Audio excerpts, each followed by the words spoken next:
ቅዳሜ ከሰዓት ላይ አዳዲስ የሚወጡ መጽሐፎችን እያነሳን የነዛን ሰዎች እዚህ እንጋብዛለን። ደራሲዎች ሊሆኑ ይችላሉ፣ ተርጓሚዎችም ሊሆኑ ይችላሉ። እዚህ መጡና ከመጽሐፉ ጋር ያሉትን ነገሮች እናነሳለን፣ ከነሱ ጋር ቆይታ እናደርጋለን። ለዛሬ አንድ መጽሐፍ ይዘናል።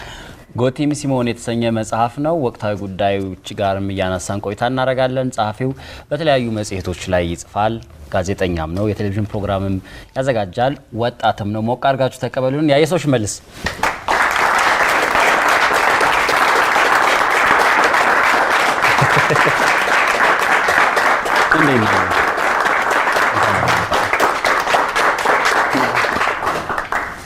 እንኳን ደህና መጣ። እንኳን ደህና ቆያችሁ። ጋዜጠኛ መጠየቅ ግን እንዴት ነው ዛሬ?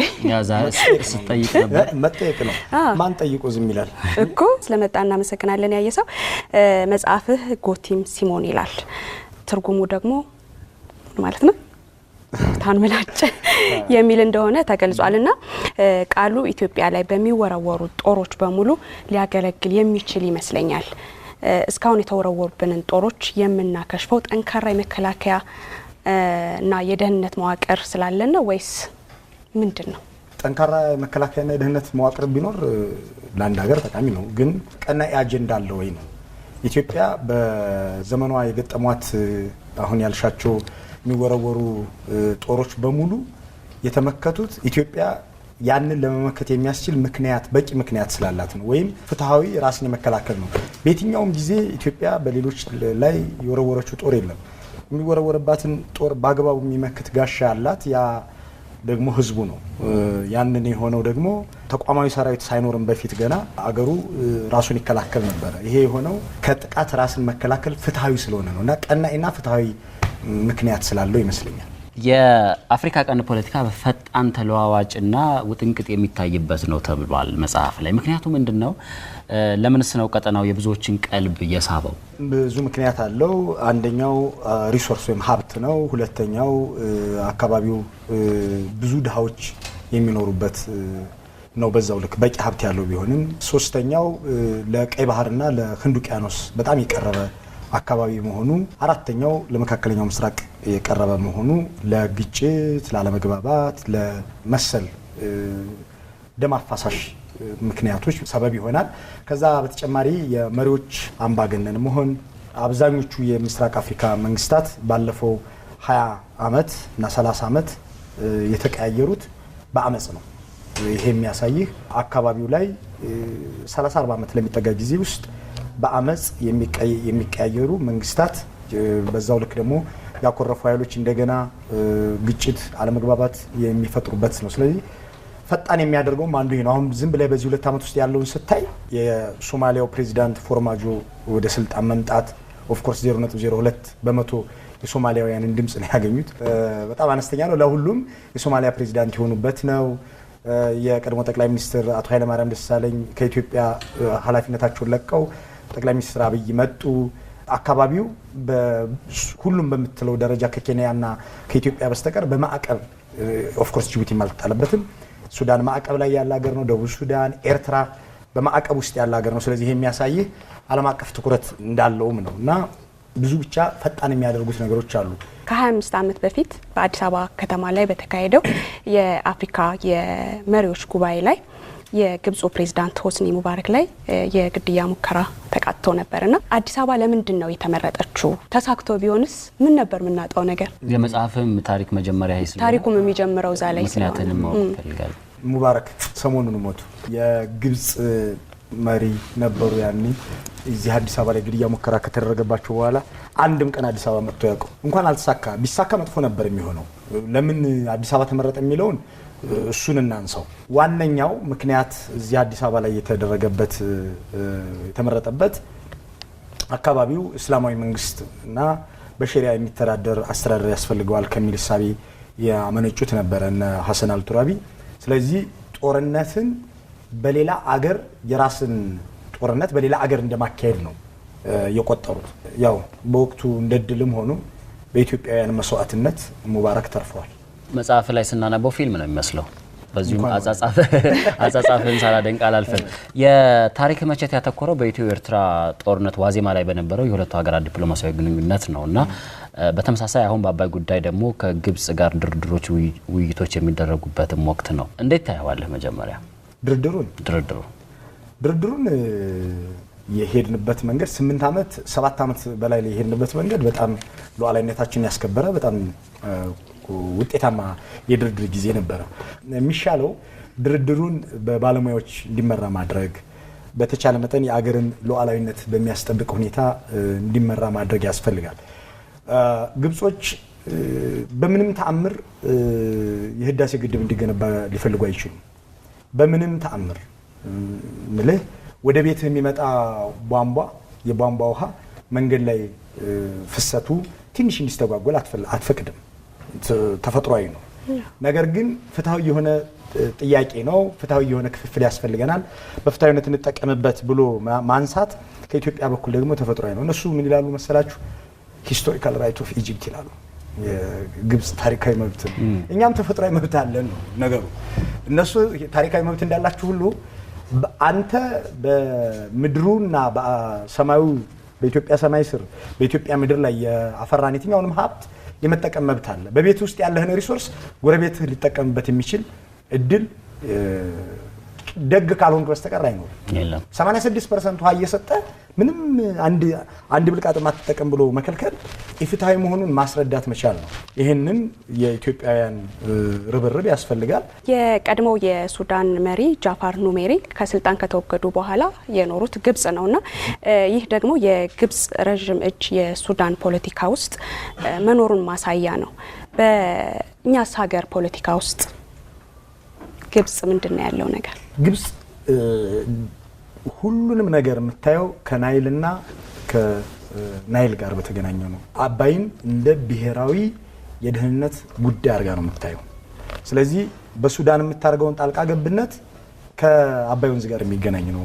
በሱዳን ከነጻነቷን ካገኘች ከ1960ዎቹ ጀምሮ በሱዳን ውስጥ ያለ ግብጽ ይሁንታ መንግስት ተቀይሮ ያክም አልበሽርን ጨምሮ አልበሽር የተፈነቀሉት በግብጽ እገዛ መሆኑን የቀድሞ የአገሪቱ ደህንነት ኃላፊ የሱዳን ማለት ነው ጎሽ ለዘ ኢኮኖሚስት ተናግሯል። ከዛ በፊት የነበሩ መንግስታት በሙሉ በሱዳን ውስጥ የተቀየሩት በግብጽ ፍላጎት ነው።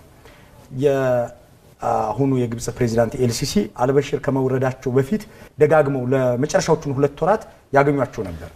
ይህንን የተነሳብህን አመጽ እንዲቆም ላግዝህ ከፈለክ በህዳሴ ግድብ ላይ ያለህን አቋም አስተካክል ነው ሲሏቸው የነበሩ። ምክንያቱም ሱዳን እስካሁን ድረስ አይ ቲንክ ለመጀመሪያ ጊዜ ይመስለኛል አሁን በቴሌቪዥን ስናገር ሌላም ሰው ብሎት ያቅም ሚዲያ ላይ ያለኝ መረጃ ተጨባጭ መረጃ የተረጋገጠ ሱዳን በህዳሴ ግድብ ላይ ማሽኖች ሳይቀር አዋጣ እየገነባች ነበር።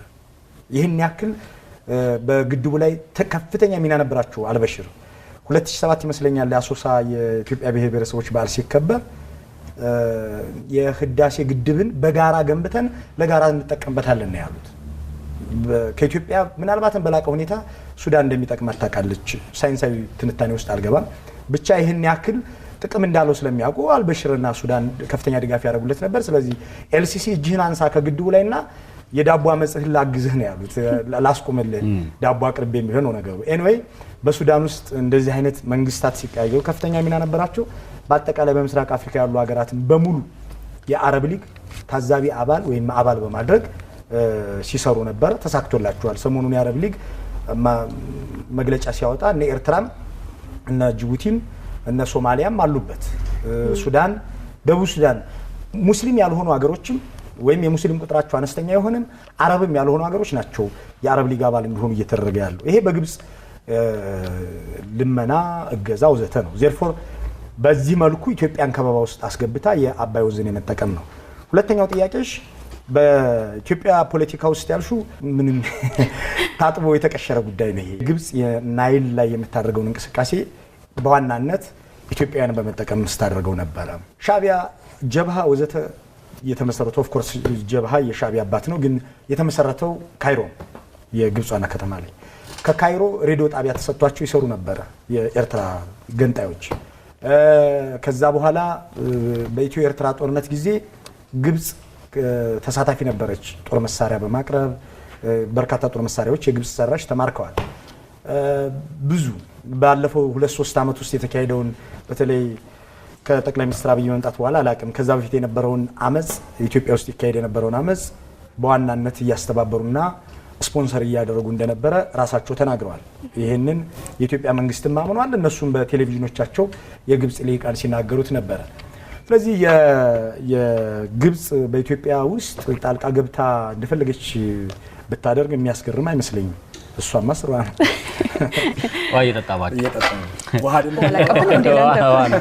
እንግዲህ ያየ በመጽሔቶች ላይ የምስራቅ አፍሪካን ፖለቲካ በተመለከተ ብዙ ትጽፋለህና ለዛም ነው የዛሬው ውይይታችን ከህዳሴው ግድብ ጋርም በምስራቅ አፍሪካ ያለውን ነገር እያነሳን ያለነው። መጽሐፍ ላይም አሜሪካና ምዕራብ ዓለም ከኢትዮጵያ ይልቅ ግብጽ ብትረጋጋ ይመርጣሉ የሚል ሀረግ አስቀምጠሃል።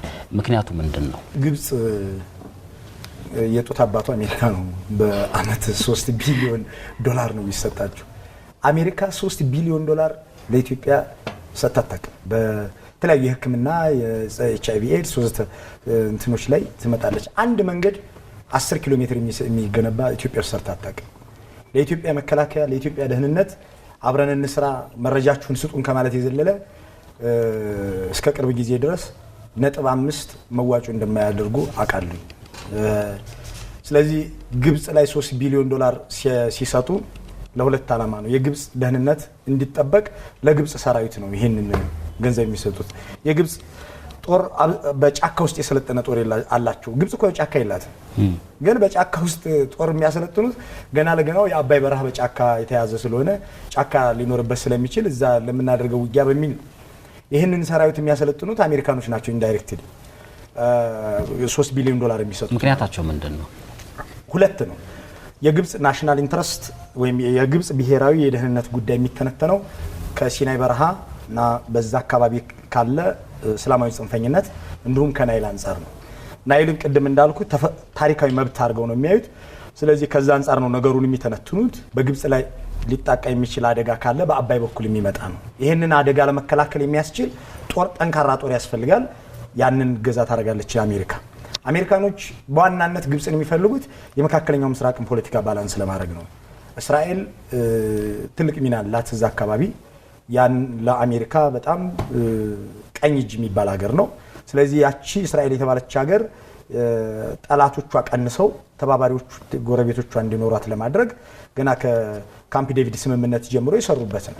ስለዚህ ግብጾች ለአሜሪካ በጣም አሁን ሰሞኑን እንኳን ዝም ብለህ ብታየው ትራምፕ አዲስ ካርታ መጥቶ እስራኤልና ፍልስጤምን የሚለያይ ጭራሽ የጋሻ ሁላ መሬት አከፋፍለው ማለት ነው። ከዚህ ወዲህ እስራኤል ከዚህ ወዲህ ፍልስጤም ብለው ካርታ ይዘው ወጥተዋል። እና ያን ካርታ በጣም የሰላም ሰው መሆናቸውን ለማሳየት ይጠቀሙበታል። በመካከለኛው ምስራቅ ውስጥ ሰላም እንዲመጣ የሰራው ሰው ነኝ ለማለት። ዜርፎር ግብጽን አምጥተው አረቡን ዓለም እንድታግዛቸው ይፈልጋሉ። አረቡ ዓለም በጣም በሚገርም ሁኔታ በአንድ ድምጽ ተቃውሞታል የትራምፕን ካርታ። ጃሬድ ኩሽነር አማቻቸው ነው፣ እሱ ነው አንዱ ደላላ በዚህ የህዳሴ ግድብንም የሚድል ኢስትንም ጉዳይ በብሮከርነት የሚሰራው እሱ ነው። እና ይሄንን ጉዳይ እንዲይዙላቸው ይፈልጋሉ። በዋናነት የመካከለኛው ምስራቅን ፖለቲካ ባላንስ ለማድረግ ስለምጠቅማቸው ግብጽን ያቀርቧታል። መጽሐፍ ላይ በጣም ብዙ ነገሮች ተነስተዋል፣ ግን እንድታብራራልኝ የምፈልገው አንድ ነገር አለ። የትኛውም የውጭ ወራሪ ሀገርን የሚዳፈረው ውስጣዊ አለመግባባትን መሰረት አድርጎ ነው ብለሃል። የባለፈው 3 እና 4 5 ዓመት የነበረን አለመግባባት ነው ግብጽ እንደፈለጋት እንድትሆን ያደረገው። በየትኛውም ዓለም መንግስታት የውስጥ ጉዳያቸው መፍታት አቅቷቸው በተዳከሙ ጊዜ የውጭ ጠላት የበለጠ ጉልበትና መግቢያ ቀዳዳ ያገኛል። አህጉራዊ የቀጠናዎች ትስስር ያለውን ጠቀሜታ እናውራ። ኢጋድ ምናልባት በአሁን ባለን ነገር ላይ የሚረዳ ነገር ምንድን ነው? አሜሪካ እንድትገባበት ነው የተደረገው። አፍሪካ ህብረት ተትቷል፣ ኢጋድ ተትቷል። ከኤርትራ ጋር ስንታረቅም ስለ አባይም ስናወራ፣ ስለዚህ ቀድሞ ነገር እዚህ ጉዳይ ላይ ተሳትፎ ኖሮት ውይይት እንዲያደርግ እንዲያግዝ ያልተጠየቀ ድርጅት በዚህ ክራይሲስ ወቅት ከጎናችን ሊቆም የሚችልበት እድል ያለ አይመስለኝም። 10 ዓመት በፈጀ ሂደት ውስጥ የዓለም ባንክ ከኢትዮጵያ ጋር ሳይስማማ ነው ሲኤፍኤ ተፈርሞ የሄደው። አሁን ኢጋድ በምንም መመዘኛ ሊገባ ይችላል። የዓለም ባንክ እዚህ ጋር ይነሳል። ዓለም ባንክ በምንም መመዘኛ ለኢትዮጵያ የሚያደላ ልብ እንደማይኖረው እየታወቀ ነው ያስገባ ነው። ብዙ አፍሪካውያን በባንኩ ውስጥ ተቀጥረዋል ከተባለ አብዛኞቹ ግብፃውያን ናቸው። ሀፌዝ ጋሃንም የአፍሪካ የወርልድ ባንክ ዋና ዳይሬክተር ናቸው የአፍሪካ። እሳቸው ግብፃዊ ናቸው። ብዙ ማንሳት ይቻላል። በአባይ ተፋሰስ ላይ አንድም ኩባያ ውሃ እንዳንቀዳ ሲያስተባብር የነበረው ዓለም ባንክ ነው። አሁን ዓለም ባንክን አስገብተናል። ይሄ ሁላ ካረግን በኋላ ኢጋድ ሊያግዘን አይችልም። ቢያግዘን ጥሩ ነው። ወይም ጠይቀው ተሰብስበን እንጠይቀው ተሰብስበን እሱ ጥሩ ነገር ነው። ሌላኛው መንግስት ተለውጧል፣ ህዝብ ግን አልተለወጠም ያልክበት ነገር አለና ምን ማለት ነው? ያው ይሄ የጋራ ስምምነት ነው። ህዝብ በክትትል ማለት ይቀጥላል። ጄኔሬሽን አለው ህዝብ። መንግስት ጄኔሬሽን አይኖርም። አሁን ደርግ ጄኔሬሽን አለው ኢትዮጵያ ውስጥ የለውም አይደል? እንደ ኢንስቲትዩሽን ካየው ትውልድ ልጅ የልጅ ልጅ እያለ እየወለደ አያቴን ቅድመ አያቴን እያለ እየጠቀሰ የሚሄድ ነው ህዝብ ማለት። የመንግስታት ግን ተቀያሪ ናቸው፣ አይቆሙም፣ ባሉበትም አይጠብቅም። በጣም አስገራሚው ነገር መንግስታት ቋሚነትና ቀጣይነት እንደሌላቸው አለማወቃቸው እና ቋሚ ነገር የለውም። ህዝብ ቋሚ ነው አለ። የኢትዮጵያ ህዝብ የምትዩ በጣሊያን ወረራም ጊዜ ነበረ፣ ከጣሊያን ወረራ በፊት በጃንሆይ በደርግ በኢህአዴግ አሁን ደግሞ በዚህኛው በብልጽግና ህዝብ አለ። ስለዚህ ህዝብ ይቀጥላል። እንግዲህ መጽሐፍ በጣም ብዙ የሚወራለት ነገር አለው። ጎቲም ሲሞን አሁንም አለ አይደል? ገበያ ላይ ያለ ታትሟል። በድጋሚ ታትሞ ነው እየተነበበ ያለ መጽሐፍ ነው። ብዙ ሰው ወደት ጥሩ መጽሐፍ ነው ብሎኛል። አጻጻፈ በጣም ነው ደስ የሚለው። እንግዳችን ስለሆንክ ያየ በጣም እናመሰግናለን። ቅዳሜ ከሰዓትን ዛሬ ከኛ ጋር ያሳለፍከው በእውነት ስለዚህ ቅዳሜን ከኛ ጋር ሳልፈ ደግሞ በጣም ወደድካት ማለት ነው። በጣም የሆነች ደግናት ወይ ደግሞ ጥሩ ገርል ፍሬንድ ነው። እንደዛ ነው ማለት የሆነ ነገር አግኝተሃል ማለት ነው በቅዳሜ ቀን። በጣም እናመሰግናለን። በጣም አመሰግናለሁ። እናመሰግናለን።